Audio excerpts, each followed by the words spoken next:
Sri Kuberan TV நேயர்கள் அனைவருக்கும் அநேக நமஸ்காரங்கள். சக்தி ஜோதிட குழுவின் சார்பாக விஸ்வாவசு வருஷம் ஆனி மாதம் வாக்கிய பஞ்சாங்க பிரகாரம் இந்த மாத பலன்களை பார்ப்பதற்காக அடியேன் சக்தி சோமையாகிய நானும் டாக்டர் ஆஸ்ட்ரோ கே.எஸ். ஐயங்கார் அவர்களும் டாக்டர் ஹரிஹர சர்மா ஐயா அவர்களும் வந்திருக்கின்றோம். அனைவருக்கும் ஹரிஹர சர்மாவின் பணிவான நமஸ்காரங்கள். நாம் ஒவ்வொரு மாதம் பலன்களும் பார்க்குறோம். அதே மாதிரி இப்போ பார்க்குறது தமிழ் மாத பலன்கள் பார்க்குறோம். தமிழ் மாதத்தில் பொறுத்தளவுக்கு இந்த மாதம் ஆனி மாதம். இதில் என்ன விசேஷம் அப்படின்னாக்க, ஆனி மாதத்தில் 32 நாட்கள் உண்டு. மற்ற பார்க்கணுன்னாக்க 29, 30, 31 வரும். 32 மாதம் உள்ள மாதம் அப்படின்றது ஆனி மாதம். அதாவது நீண்ட நாட்கள் உள்ள மாதம் அப்படின்றது ஆனி மாதம். இப்போ இந்த ஆனி மாதம் அப்படின்றத பொறுத்தளவுக்கு சூரிய பகவான் இருக்கக்கூடிய இடம், சூரிய பகவான் மிதுனத்தில் இருக்கார். இதில் மிதுனத்தில் இருக்கிறவர் அவர் மட்டும் தனியாக இருக்காரா அப்படின்னா அவர் மட்டும் தனியாக இல்லை, அங்கே ஆட்சி பெற்ற புதனும் குருவும் இருக்கிறார். இதில் என்ன ஒரு விசேஷம் அப்படின்னாக்க, சூரிய பகவானோட குரு அஸ்தங்கமாகக்கூடிய காலகட்டங்களும் இந்த ஆனி மாதம். சூரியனோட பவரில் எப்போவுமே பார்த்தீங்கன்னாக்க சுக்கிரனும் புதனும் கூடவே வருவாங்க. அஸ்தங்கமானாக்க அந்த கிரகத்தின் பலன் குறைவாக இருக்கும். அப்போ புத்திரக்காரனான தனக்காரனான குரு பகவான் ஆத்மகாரனான சூரியனுடைய அஸ்தங்கமாகிறதுனால தனப்புழக்கத்தில் சில ப்ராப்ளங்கள் வரக்கூடிய வாய்ப்புகள் உண்டு. சந்தான பாக்கியம் ஏற்படக்கூடிய விதத்தில் சில பாக்கியங்கள் உண்டு. மன குழப்பங்கள் அடையக்கூடிய வாய்ப்புகளும் உண்டு. சரி, அப்படி ஏற்பட்ட காலகட்டங்களில் இப்படி பிறக்கின்ற ஆனி மாதத்தில் என்னென்ன கிரகங்கள் என்னென்ன நிலையில் இருக்குது அப்படின்றத ஃபஸ்ட்டு பார்ப்போம். அதுக்கு அடுத்தது இந்த மாதத்து விசேஷங்களையும் பார்ப்போம். காலபுருஷ தத்துவத்தின்படி ஃபஸ்ட்டு ராசி அப்படின்றது மேஷராசி. மேஷராசியில் சுக்கிர பகவான் இருக்கார். அதுக்கு அடுத்தது பார்த்தோம்னாக்க 3வது ராசி மிதுன ராசி. மிதுன ராசியில் சூரிய பகவான், புத பகவான், குரு பகவான் இவங்க 3 பேரும் இருக்கிறாங்க. அதுக்கு அடுத்தது காலபுருஷ தத்துவத்தின்படி 5ஆம் இடமான சூரியனுடைய வீட்டில் அங்காரகன் இருக்கிறார். இது முக்கியமான விசேஷம். 5ஆம் இடம் அப்படின்றது மிக விசேஷமான ஒரு திரிகோண ஸ்தானத்தில் என்னென்ன கிரகங்கள் இருக்காங்க அப்படின்னு பார்த்தாக்க, திரிகோணத்தில் முதல் திரிகோணத்தில் சுக்கிர பகவான் இருக்கிறாரு. அதுக்கு அடுத்தது 5வது திரிகோணத்தில் இருக்கிறது செவ்வாய் இருக்கிறார். அதுக்கு அடுத்தது பார்த்தோம்னாக்க காலபுருஷ தத்துவத்தின்படி 11ஆம் இடம். 11ஆம் இடம்ன்றது ஆபோகிலி ஸ்தானம் அப்படிம்போம். 2, 11 ஆபோகிலி ஸ்தானம் அப்படிம்போம். அப்படியேற்பட்ட வசந்த 11ஆம் இடத்துல ஆட்சி பெற்ற சனி பகவானும் ராகு பகவானும் கொண்ட இந்த நிலையில் இந்த மாதம் பிறக்குது. நம்ம எப்பொழுதுமே மாத பலன்கள் சொல்லக்கூடியது விரைவாக செல்லும் கிரகங்கள், மெல்ல செல்லும் கிரகங்கள். மெல்ல செல்லும் கிரகங்கள் இந்த மாதத்தில் எதுவும் பயிற்சி கிடையாது. ஏன்னா கடந்த காலகட்டங்கள்லேயே ராகு கேது பயிற்சி அடைஞ்சிட்டாங்க, குருவும் பயிற்சி அடைஞ்சிட்டாங்க. அப்போ மெல்ல செல்லும் கிரகங்களோட பயிற்சி இந்த மாதத்தில் எதுவும் கிடையாது.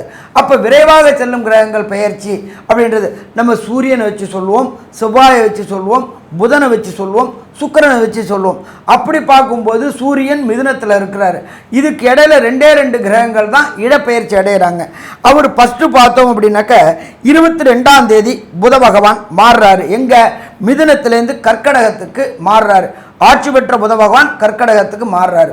இதை தவிர பார்த்தோம் அப்படின்னாக்க சுக்கிர பகவான் 29/6/2025 அன்னைக்கு சுக்கிர பகவான் தன்னுடைய வீடான ஆட்சி பெற்ற சுக்கிரனாக ரிஷபத்தில் ஆட்சி பெற்ற சுக்கிரனாக வராரு.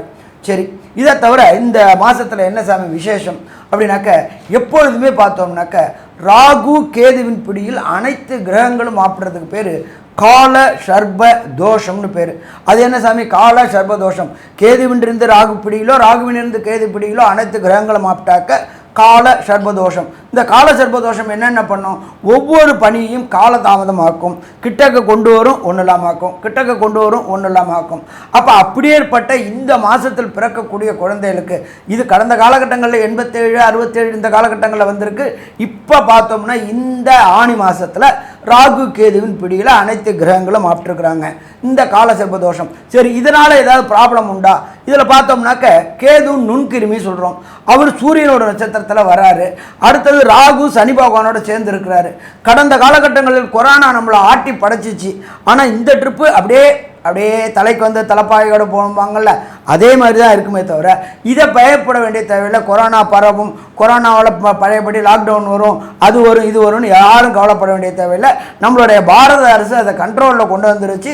அதுக்கு கிரகங்களும் சப்போர்ட் பண்ண ஆரம்பிச்சிருச்சு. அப்போ கொரோனாவை கண்டு இந்த காலகட்டங்களில் பயப்பட வேண்டிய அம்சமும் இல்லை.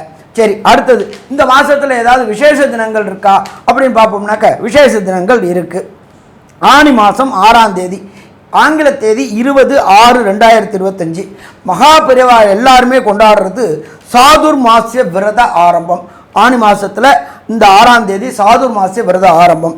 அதுக்கு அடுத்தது பார்த்தோம்னாக்க 25/6/2025 புதன்கிழமை ஆனி அமாவாசை. சந்திரனும் சூரியனும் ஒரே இடத்துல கூடுற நாள். அது எந்த இடத்துல? மிதுனத்தில் சந்திரனும் சூரியனும் கூடக்கூடிய நாள், அது அமாவாசை தினம். அதுக்கு அடுத்தது பார்த்தோம்னாக்க 28/6/2025 சங்கடகர சதுர்த்தி. சங்கடங்களை நிலவுக்கு, அதாவது சந்திரனுக்கு சங்கடங்களை விளக்கினால் சங்கடகர சதுர்த்தி. அதுக்கு அடுத்தது பார்த்தோம்னாக்க இந்த ஆணி மாதத்துலேயே மிக மிக விசேஷமானது அப்படின்றது 1/7/2025 மங்களவாரமான செவ்வாய்க்கிழமை நடராஜ அபிஷேகம். அதுக்கு பேர் ஆணி திருமஞ்சனம் அப்படின்னு பேர். இந்த ஆணி திருமஞ்சனம் அப்படின்ற பொறுத்தளவுக்கு நடராஜருக்கு அபிஷேகம் பண்ணக்கூடிய நாள் ஆணி திருமஞ்சனம். அதுக்கு அடுத்தது பார்த்தோம்னாக்க 10/7/2025 வியாழக்கிழமை பௌர்ணமி. அதுக்கு என்ன சொல்லுவோம் அப்படின்னாக்க குரு பூர்ணிமா இல்லாட்டி வியாச பூஜை அப்படிம்போம். குருக்களை மதிக்கக்கூடிய நாட்கள், குருக்களுடைய ஆசீர்வாதங்கள் வாங்கக்கூடிய நாட்கள் அப்படின்றது இந்த நாள். அப்போ இப்படி ஏற்பட்ட விசேஷ தினங்களோடு இந்த கிரக பயிற்சிகளோடு, இந்த 2 கிரக பயிற்சிகளோடு இந்த ஆணி மாதம் ஆரம்பமாகுது. இப்போ நம்ம ஒவ்வொரு ராசிக்கும் என்னென்ன நற்பலன்கள் என்னென்ன கடுபலன்கள் இருக்குன்னு பார்ப்போமா? துலாம், சித்திரை, சுவாதி, விசாகம் இந்த 3 நட்சத்திரம் 9 பாதங்களை கொண்ட ராசி. ராசியின் அதிபதி சுக்கிரன். உங்களுடைய ராசிக்கு பார்த்தோம்னா இந்த மாதம் மிகப்பெரிய வரப்பிரசாதம். ஏற்கனவே உங்களுடைய வருட கிரகங்கள் எல்லாமே பெரிய ஏற்றத்தில் இருக்குது. என்ன பெரிய ஏற்றத்தில் இருக்குது அப்படின்னா, உங்களுடைய ராசிக்கு 5ஆம் இடத்துல சனி ஆட்சி பெற்று போயிருக்கு. அத்தோடு சேர்ந்த ராகுவும் இருக்குது. குரு ஓடிப்போனவனுக்கு 9ல் குரு, 9ஆம் இடத்தில் குரு பகவான் உங்களுடைய ராசியை பார்க்குறார். இதனால் தீர்க்கமான சிந்தனை இருக்கக்கூடிய காலகட்டம். அதை தவிர பார்த்தோம்னா உங்களுடைய உடல் நலத்தில் நல்ல ஒரு ஏற்றம், எடுத்த காரியங்கள் அனைத்திலும் வெற்றி.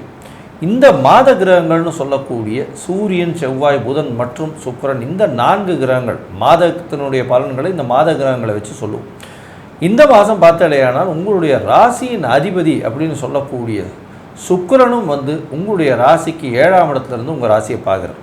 இதில் ஒரு பெரிய விசேஷம் என்ன அப்படின்னா, உங்களுடைய ராசி சுக்கிரனாலும் பார்க்கப்படுறது, குருவினாலும் பார்க்கப்படுறது. இது ஒரு மிகப்பெரிய ஏற்றம். எல்லா விஷயத்திலும் உங்களுக்கு பெரிய ஏற்றமான காலம். எடுத்த காரியங்கள் 100க்கு 100%, 120% நடக்கக்கூடிய வாய்ப்பு உண்டு.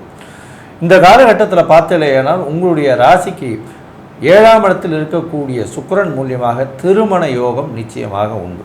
திருமணத்திற்கு பார்த்து கொண்டிருக்கக்கூடிய இளைஞர்களுக்கு கண்டிப்பாக திருமண யோகம் உண்டு. அது தவிர பார்த்தலையானால் 5ஆம் இடத்தில் இருக்கக்கூடிய சனி பகவான் ஆட்சி பெற்ற சனி பகவானாக இருப்பதாலும், குருவின் பார்வை அவரே புத்திரகாரன் என்பதனாலும் குழந்தை பிராப்தி கண்டிப்பாக இந்த காலகட்டத்தில் நிச்சயமாக இருக்கும். ஏதோ பார்க்கும்பொழுது போட்டித் தேர்வு இதிலெல்லாம் வெற்றி பெறக்கூடிய வாய்ப்புகள் மிகவும் அதிகமாக இருக்கக்கூடிய காலகட்டம். தொழிலில் அதிகமான லாபங்கள் இருக்கக்கூடிய வாய்ப்பு. அதை தவிர உங்களுடைய ராசிக்கு வெளிநாடு போய் படிக்கக்கூடிய பாக்கியங்கள் நிச்சயமாக வரும். இந்த காலகட்டத்தில் பார்த்தேன்னா உங்களுடைய ராசிக்கு 9ஆம் இடத்துல சூரியன் இருக்கிறது ஒரு பெரிய விசேஷம். 9ஆம் இடத்துல 11ஆம் அதிபதி 11க்கு 11ன்னு சொல்லக்கூடிய இடத்துல 9ஆம் இடத்துல இருக்கிறதன் மூலியமாக தந்தையினுடைய அரவணைப்பும் தந்தையினுடைய சப்போர்ட் ரொம்ப அதிகமாக இருக்கக்கூடிய காலகட்டம். எடுத்த காரியங்கள் நிச்சயமாக நிறைவேறக்கூடிய வாய்ப்புகள் நிச்சயமாக உண்டு. இந்த காலகட்டத்தில் பார்த்தீங்கன்னா சுக்கிரன், அதாவது உங்களுடைய ராசிக்கு 7ஆம் இடத்துல இருக்கக்கூடிய சுக்கிரன் 29/6/2025 அன்னைக்கு உங்களுடைய ராசிக்கு 8ஆம் இடத்துக்கு போய் மறைகிறார். 8ஆம் இடத்துல போய் மறையும் பொழுது பார்த்தீங்கன்னா மறைந்தாலும் உங்களுடைய ராசிநாதன் இன்னொரு வீட்டில் போய் இருக்கிறதுனால, ஆட்சி பெற்று போய் இருக்கிறதுனால மறைந்த இடத்தில் உங்களுடைய செல்வாக்கு அதிகமாகக்கூடிய காலகட்டமாக அமையப்போகுது. இந்த காலகட்டத்தில் பார்த்தோம்னா இந்த மாதம் மொத்தமே உங்களுக்கு ஒரு பெரிய ஏற்றம். இந்த காலகட்டத்தில் உங்களுடைய ராசிக்கு புதனும் செவ்வாயும் எந்த அளவு ஏற்றத்தை கொடுப்பார்கள் அப்படின்றத நம்ம ஐயா ஹரிஹர சர்மா ஐயா கிட்ட கேட்போம். ஐயா நல்லா அற்புதமாக சொன்னீங்க. துலாம்னாலே தராசு, நடுநிலை தவறாதவர்கள், கொண்ட செயல்களில் ஈடுபாட்டோடு செய்யக்கூடியவங்க, இருக்கிற இடத்துல விசுவாசமாகவும் சத்தியத்துக்கும் தர்மத்துக்கும் கட்டுப்படக்கூடியவங்க துளாராசி என்பர்கள். எடுத்த வேலை முடிகிறவர்களும் ஓய மாட்டாங்க. இது அவங்களுக்கு பல நேரம் சாதகமாகவும் ஒரு சில நேரங்களில் பாதகமாகவும் முடியக்கூடியவங்க இந்த துளாராசினருங்க. இந்த துளாராசியை பொறுத்த அளவுக்கு பெரிய கிரகங்கள், அதாவது மெல்ல செல்லும் கிரகங்கள், விரைவாக செல்லும் கிரகங்கள் அத்தனையுமே உங்களுக்கு சாதகமாக இருக்குது. 5ஆம் இடத்துல ஆட்சி பெற்ற சனி, துலாத்துக்கு யோகர் அப்படின்றது சனி பகவான். அப்போ இந்த காலகட்டங்களில் உங்களுடைய குலதெய்வ கோயிலுக்கு ரொம்ப நாளாக போகணுன்னு நினச்சிக்கிட்டு இருந்த, குலதெய்வம் கோயிலுக்கு போகணுன்னு நினச்சிக்கிட்டு இருந்த துளாராசி என்பவர்களுக்கு குலதெய்வ வழிபாடு செய்யக்கூடிய வாய்ப்புகள் உண்டு. அதை தவிர உங்களுடைய குலதெய்வத்திற்கு உண்டான இப்போ சேவைகள், என்ன சேவைகள், குலதெய்வ கோயிலில் புனருத்தனம் பண்ணுறாங்க, கும்பாபிஷேகம் பண்ணுறாங்க அப்படின்னாக்க அதுக்கு பொருளும் அருளும் நிதி உதவியும் கொடுத்து அந்த நம்மளுடைய குலதெய்வ கோயிலை வழிபடக்கூடிய காலகட்டங்கள். அதே போல் நம்மளுடைய சமய குருமார்கள், ஆச்சாரியர்களை வணங்கக்கூடிய காலகட்டங்களும் கடந்த காலகட்டங்களில் பொறுத்தளவுக்கு நம்மளுடைய ஆச்சாரியர்களை வணங்கணும்னு நினச்சக்கூடிய காலகட்டங்களில் போக முடியாத காலகட்டமாக இருந்துச்சு. அப்போ இந்த காலகட்டங்களில் போகக்கூடிய வாய்ப்புகள் உண்டு. இதை தவிர துளாராசியை சேர்ந்த அன்பர்களை பொறுத்தளவுக்கு அங்காரகன் என்கின்ற 2க்கும் 7க்கும் உடையவர் 11ல் அழகாக இருக்கார். கூட கேதுவும் சேர்ந்திருக்கார். நீண்ட நாட்களாக திருமணம் தடையும் தாமதமும் ஏற்பட்டிருந்தவங்களுக்கு திருமண தடையும் தாமதமும் விலகக்கூடிய காலகட்டங்கள். கலத்தர காரகனான சுக்கிரன் 7ஆம் இடத்துல இருந்துக்கிட்டு அவரே ராசியை பார்க்குறாரு. திருமணம் தடை தாமதம் ஏற்பட்டுக்கிட்ட அன்பர்களுக்கு திருமணம் தடையும் தாமதங்களும் விலகி வீட்டில் கெட்டி வேலம் கட்டக்கூடிய வாய்ப்புகள் உண்டு. இதை தவிர பார்த்தோம் அப்படின்னாக்க பிரகஸ்பதியான குரு பகவான் உங்களுடைய ராசியை பார்க்குறாரு. அதை தவிர உங்களுடைய முயற்சி ஸ்தானத்தை பார்க்குறாரு. நீங்கள் எடுக்கின்ற முயற்சிகள் அத்தனையுமே வெற்றி வெற்றி வெற்றி பெறக்கூடிய காலகட்டங்கள் ஆகும். துளாராசியை பொறுத்தளவுக்கு முயற்சி ஸ்தானம்னு மட்டும் 3ஆம் இடத்தை சொல்லலை, அது ஆண்களுக்கு வீரியஸ்தானம் என்று சொல்லக்கூடியது. அப்போ அந்த வீரியஸ்தானத்தை வீரிய ஸ்தானாதிபதி பார்க்கக்கூடிய ஒரு சில பேர்களுக்கு ஆண்கள் மலட்டுத்தன்மை இருக்கும், விந்தணுக்கள் ஸ்பேம் குறைவாக இருக்கக்கூடிய காலகட்டங்கள் உண்டு. இதனால் குழந்தை பாக்கியம் கிடைக்கிறது சில தாமதங்கள் ஏற்படக்கூடிய வாய்ப்புகள் உண்டு. அப்படியேற்பட்ட துளாராசி சேர்ந்த அன்பர்களுக்கு, ஆண் அன்பர்களுக்கு வீரியஸ்தானத்துக்கு உண்டான வீரிய ஸ்தானாதிபதியே 7ஆம் பார்வையாக பார்க்கும்பொழுது விந்தணுக்கள் கூடக்கூடிய வாய்ப்புகள் உண்டு. இதன் மூலியமாக குழந்தை பாக்கியம் கிடைக்கக்கூடிய வாய்ப்புகளும் உண்டு. இதை தவிர புத்திரக்காரனான குரு பகவான் உங்களுடைய ராசியுடைய 5ஆம் இடமான பார்க்குற இடம் கும்பத்தில் உள்ள சனி பகவானையும் பார்க்குறார். அப்புறம் அங்கே உள்ள ராகுவையும் பார்க்குறார். நீண்ட நாட்களாக சந்தான பாக்கியம் இல்லாதவர்களுக்கு சந்தான பாக்கியம் கிடைக்கக்கூடிய வாய்ப்புகள் இந்த காலகட்டங்களில் உண்டு. அதுக்கு அடுத்தது பார்த்தோம்னாக்க 11ஆம் இடத்துல கேது பகவான் இருக்கார். இப்பொழுதுமே கேது ராகு 2 பேருக்குமே பொறுத்தளவுக்கு 2-11 அப்படின்றது யோகமான இடம்னு சொல்கிறோம். செய்யக்கூடிய தொழில் மூலியமாக அபரிமிதமான லாபம் கிடைக்கக்கூடிய வாய்ப்புகள் உண்டு. புதிய புதிய முயற்சிகள் எடுக்கக்கூடிய சின்னத்திரை பெரிய திரை கலைஞர்கள் எல்லாருமே ஒன்று போல படம் எடுக்கிறதுக்கு பதில் மாற்று யோசனை செய்யக்கூடியது. ஏன்னு கேட்டிங்கன்னா 15 நாள் உங்களுடைய ராசியாதிபதி உங்கள் ராசியே பார்க்குறார். அப்போ புதிய புதிய ஐடியாக்கள் கிடைக்கக்கூடிய வாய்ப்புகள் மிக மிக அதிகம். அதே போல் இந்த சின்னத்திரை பெரிய திரை கலைஞர்கள் மட்டும் இல்லை, யூடியூப் எடுத்து நடத்தக்கூடிய துளாராசி சேர்ந்த அன்பர்களுக்கும் யூடியூப்பில் புதிய புதிய கண்டென்ட் கிடைக்கக்கூடிய வாய்ப்புகள் உண்டு. புதிய புதிய முயற்சிகள் கிடைக்கக்கூடிய வாய்ப்புகள் உண்டு. அதன் மூலியமாக வருமானங்கள் கிடைக்கக்கூடிய வாய்ப்புகள் உண்டு. என்ன அப்படின்னாக்க பிரகஸ்பதியான தனக்காரகன் அவர் ராசியை பார்க்குறார். ராசியாதிபதியான அசுர குருவான சுக்கிரன் ராசியை பார்க்குறார். அதுக்கு அடுத்தது 15 நாள் கழித்து அவருடைய வீடான ரிஷபத்துக்கு ஆட்சி பெறுறாரு. அப்போ இந்த யூடியூப் சேனல் நடத்தக்கூடியவங்களுக்கு இந்த காலகட்டங்களில் புகழும் பணமும் திடீர் பணவரவும் கிடைக்கக்கூடிய வாய்ப்புகள் உண்டு. உச்சாணி கொம்புக்கு போகக்கூடிய வாய்ப்புகளும் உண்டு. அதே போல் பொறுத்தளவுக்கு நாளுக்குண்டானவர் 5ஆம் இடத்துல சனி பகவான் இருக்கிறதுனால நீண்ட நாட்களாக வண்டி வாகனம் வீடு வாங்கணும்னு முயற்சி செய்யக்கூடியவங்களுக்கு வண்டி வாகனம் வாங்கக்கூடிய முயற்சிகளும் கண்டிப்பாக நடைபெறக்கூடிய வாய்ப்புகள் உண்டு. செவ்வாய் நல்லா இருக்கிறாரு, கூட கேதுவும் இருக்கார். ஸோ மொத்தத்தில் பார்த்தோம் அப்படின்னாக்க துளாராசி என்பவர்களுக்கு இந்த ஆணி மாதம் அதி அற்புதமான மாதம்னு சொல்லலாமா, அதி அற்புதமான மாதம்னு சொல்லலாம். இந்த மாதத்தில் பொறுத்தளவுக்கு 32 நாட்கள் உண்டானது. இந்த 32 நாட்களில் ஒரு சில நாட்கள் சுபகாரியங்கள், வெளியூர் வெளிமாநிலம் வெளிநாடு பயணங்கள் தவிர்க்கக்கூடிய நாட்கள், அதுக்கு பேர் சந்திராஷ்டம தினங்கள் அப்படின்னு பேர். இந்த சந்திராஷ்டம தினங்கள் அப்படின்றத பொறுத்தளவுக்கு துலா ராசிக்கு உண்டான அந்த நட்சத்திரத்துக்கு 17வது நட்சத்திரம் மற்றும் 18வது நட்சத்திரமாக வரக்கூடியது சந்திராஷ்டம தினங்கள். அது என்னன்னைக்கு அப்படின்றதையும் சொல்லுவாங்க. இதை தவிர எந்த தெய்வங்களை வணங்கினா இந்த துலா ராசியை சேர்ந்த அன்பர்களுக்கு ஏற்படக்கூடிய கிடைக்கக்கூடிய நற்பலன்கள் காலதாமதமாகுது, அந்த காலதாமதத்தை குறைக்கக்கூடியது எந்த தெய்வத்தை என்ன கிழமையில் வழிபடணும் அப்படின்றத பற்றியும் ஐயா டாக்டர் சக்தி சுவாமி அவங்க விரிவாகவும் விளக்கமாகவும் சொல்லுவாங்க. ரொம்ப அற்புதமாக தெளிவாக சொன்னீங்க ஐயா ரெண்டு பேருமே. இப்போது இந்த சந்திராஷ்டம தினங்கள் அப்படின்னு சொல்கிறது ஐயா சொன்னாங்க, அதாவது 17வது 18வது நட்சத்திரங்களாக வர்றது அப்படின்னு சொல்லி, அதாவது உங்களுடைய ராசிக்கு ஜனனகால ராசிக்கு 8ஆம் இடத்துல சந்திரன் சஞ்சரிக்கிற காலத்தை தான் சந்திராஷ்டம தினங்கள் அப்படின்னு சொல்கிறது. அந்த 8ஆம் இடத்தினுடைய நட்சத்திரங்கள் வருது தான் 17 18வது நட்சத்திரங்கள் அப்படின்னு.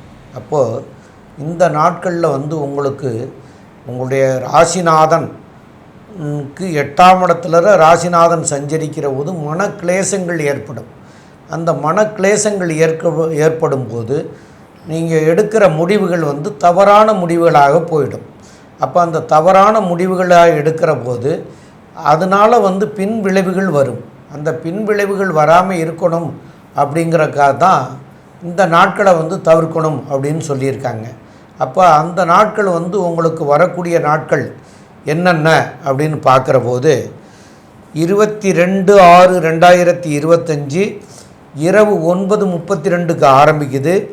23/6/2025 24/6/2025 இரவு 12:19 வரைக்கும் இருக்குது. இந்த 2.25 நாட்களுக்கு எதை தவிர்க்கணும் அப்படின்னு கேட்டிங்கன்னா, புதிய முயற்சிகள் எதுவும் செய்ய வேண்டாம். புதிய முயற்சிகள் எதுவுமே வேண்டாம். ரொட்டீன் ஒர்க்காக இருக்கிறத மாத்திரம் பண்ணிட்டு போகணும். அதே மாதிரி வெளியூர் வெளிநாடு பயணங்கள் செய்ய வேண்டாம் அப்படின்னு சொல்லியிருக்காங்க முன்னோர்கள். இப்போ இந்த சந்திரனுக்கு உண்டானது வந்து என்னென்னு கேட்டிங்கன்னா, இந்த நாட்களை தவிர்க்கிறது நல்லது. தவிர்க்க முடியாத சூழ்நிலைகள் வரும் பொழுது சந்திரனுக்கு உண்டானது பால் தண்ணி, அது நிறைய இருக்குது. அதுமாரி பால் தண்ணி அப்படின்னு சொல்கிறோம். இந்த பால் வந்து அபிஷேகத்துக்கு வாங்கி கொடுத்துடலாம். அந்த நாட்களில் பிரயாணத்துக்கு போகிறீங்கன்னா காலையிலேயே அபிஷேகத்துக்கு கொடுக்கலாம், பால் வாங்கி கொடுக்கலாம் விநாயகருக்கு. அதே போல் நீங்கள் அந்த கோயில் திறந்திருக்கிற நேரமெல்லாம் விட்டாச்சு, நாங்கள் இனிமே வந்து அவசரமாக புறப்படணும், என்ன பண்ணுறது அப்படின்னு கேட்டால், பக்கத்தில் அருகாமையில் இருக்கிற பிள்ளையார், ஓப்பனாக இருக்கக்கூடிய பிள்ளையார் இருக்கக்கூடிய இடங்களில் ஒரு 5 குடம் தண்ணி சலம் அவருக்கு விட்டுட்டு அந்த பிரயாணத்தை பண்ணினீங்கன்னா அதனால் வரக்கூடிய பின் விளைவுகளில் இருந்து நீங்க முடியும் அப்படின்னு அதையும் சாஸ்திரத்தில் சொல்லிட்டு போயிருக்கிறாங்க. ஆனால் பண்ணாமல் இருக்கிறதே நல்லது. இதை ரெண்டையும் அவசியம் பண்ணித்தான் ஆகணும்னா இந்த மாதிரி பண்ணிட்டு பண்ணலாம் அப்படின்னு சொல்லலாம். மேலும் வந்து இந்த மாதத்தில் வந்து உங்களுக்கு வந்து கொஞ்சம் கோபமாக உள்ள அம்மன்களை போய் வழிபடுறது வந்து மிக மிக சிறப்பாக இருக்கும். ஏன்னா உங்களுடைய ராசிக்கு 8ஆம் இடத்துல வந்து சுக்கிரன் வரப்போகிறார். அதனால் கோபக்கணலாக இருக்கக்கூடிய காளி அந்த மாதிரி தெய்வங்களை போய் வணங்கக்கூடியது நல்லது. அதிலையும் வந்து அந்த காளி வந்து உக்கிரமாக இருக்கக்கூடிய இடம் அப்படின்னு சொல்லக்கூடிய இடங்களில் வந்து வழிபடுறது தான் மிக மிக சிறப்பாக இருக்கும். அதை வழிபடுங்க. மேலும் வந்து உங்களுடைய ஜாதக பிரகாரம், இப்போ நாங்கள் சொல்கிறதெல்லாம் கோச்சாரம், ஜாதக பிரகாரம் உங்களுக்கு தசாநாதன், புத்திநாதன், அந்தரநாதன், சூட்சமநாதன் உங்களுடைய சுய ஜாதகத்துக்கு எது சரியில்லையோ அதனுடைய பலன்களை கேட்குறதுக்கு சில உங்களுக்கு தெரிஞ்ச ஜோசியர்கிட்டையோ இல்லை அருகாமையில் இருக்கிறவங்ககிட்டையோ, இன்றைக்கி வாட்ஸ்அப் உலகம், அதனால் வாட்ஸ்அப்பில் உங்களுக்கு பிடிச்சவங்ககிட்டையோ கேட்டு தெரிஞ்சுக்கின்னு அது பிரகாரம் நீங்கள் நடக்கிறது சிறப்பாக இருக்கும். திருவாக்கரையில் இருக்கிற பத்திரகாளியை போய் வணங்குறது வந்து சால சிறந்ததாக இருக்கும். மேலும் உள்ள விவரங்களை பற்றி நம்முடைய ஆஸ்ட்ரோ கேஎஸ் ஐயங்கார் அவங்க சொல்லுவாங்க. ஐயா, துலா ராசியை பொறுத்தவரையில் யோகமான காலம். ராசிக்கு 9ஆம் இடத்துல குரு இருக்கிறதும் வருட கிரகங்கள் எல்லாமே ஏற்றமாக இருக்கிறதும் உங்களுடைய ராசியையே சுக்கிரன் பார்க்கறதும், அதாவது ராசிநாதன் பார்க்கறதன் மூலியமாக எடுத்த காரியங்கள் எடுத்த இடத்தில் எடுத்த நேரத்தில் வெற்றிகரமாக அமையக்கூடிய காலகட்டமாக இருக்கும். உங்களுடைய எதிர்பார்ப்புகள் எல்லாமே வெற்றிகரமாக இருக்கக்கூடிய வாய்ப்புகள் நிச்சயமாக உண்டு. உங்களுடைய ராசிக்கு 5ஆம் இடத்துல சனியும் ராகுவும் இருக்கிறதுனால குழந்தை பிராப்தி ஏற்படும். திருமண யோகமும் உண்டு. உங்களுடைய ராசிக்கு சமசப்தமத்தில் சுக்கிரன் பார்வை இருக்கிறதுனால திருமண யோகம் கண்டிப்பாக உண்டு. நினைத்த காரியங்கள் முடியக்கூடிய வாய்ப்புகள் உண்டு. கூட்டு தொழிலில் பெரிய ஏற்றம் கிடைக்கும். சொந்த தொழிலில் பெரிய ஏற்றம் கிடைக்கக்கூடிய வாய்ப்புகள் உண்டு. அதாவது வெளிநாடு போகக்கூடிய பாக்கியம் உண்டு. கலைத்துறையில் இருப்பவர்கள் இவர்களுக்கு பெரிய ஏற்றம் கிடைக்கக்கூடிய காலகட்டம். அதாவது சின்ன திரை பெரிய திரை, அதை தவிர பால் வியாபாரம் பண்ணுறவங்க, பால் பதனிடும் பொருட்கள் வியாபாரம் பண்ணுறவங்க, வெள்ளை துணி இந்த மாதிரியான விஷயங்கள் வியாபாரம் பண்ணுறவங்க, அதை தவிர சூப்பர் ஸ்பெஷாலிட்டி சர்ஜன்ஸ், அதாவது நகாசுத்தன்மை வாய்ந்த சர்ஜரி பண்ணக்கூடிய அறுவை சிகிச்சை பண்ணக்கூடியவர்கள், இவர்களுக்கெல்லாம் பெரிய ஏற்றமான காலமாக இருக்கும். தந்தையின் உடல்நிலையில் நல்ல ஒரு ஏற்றம் இருக்கும். தாயின் உடல்நிலையும் நல்ல ஒரு ஏற்றம் இருக்கக்கூடிய காலகட்டம். குழந்தைகள் மூலியமாக பெருமை வரக்கூடிய வாய்ப்புகள் நிச்சயமாக உண்டு. தொழிலில் பெரிய லாபங்கள் இருக்கக்கூடிய வாய்ப்புகள் நிச்சயமாக உண்டு. இந்த காலகட்டத்தில் முயற்சிகள் எல்லாமே வெற்றி பெறும். ஏன்னா முயற்சி ஸ்தான அதிபதியான குருவே அவருடைய வீட்டை பார்க்கறது பெரிய விசேஷம். இருப்பினும் இந்த சந்திராஷ்டம காலம்னு சொல்லக்கூடிய 22/6 24/6/2025 வரலும் உண்டான காலத்தை தவிர்ப்பது நல்லது அப்படின்றதையும் சொல்கிறோம். இந்த மாதம் இந்த துளாராசிக்காரர்களுக்கு பெரிய ஏற்றத்தையும் பொற்காலமாக திகழக்கூடிய காலகட்டமாக அமையும் அப்படின்னு சக்தி ஜோதிட குழு சொல்லுது. நன்றி, நமஸ்காரம். ஸ்ரீ குபேரன் டிவியை பார்த்தமைக்கு நன்றிகள். மேலும் இது போன்ற தகவல்களை தெரிந்து கொள்ள ஸ்ரீ குபேரன் டிவியை சப்ஸ்கிரைப் செய்யுங்கள். மறக்காமல் பெல் ஐக்கானை கிளிக் செய்யுங்கள்.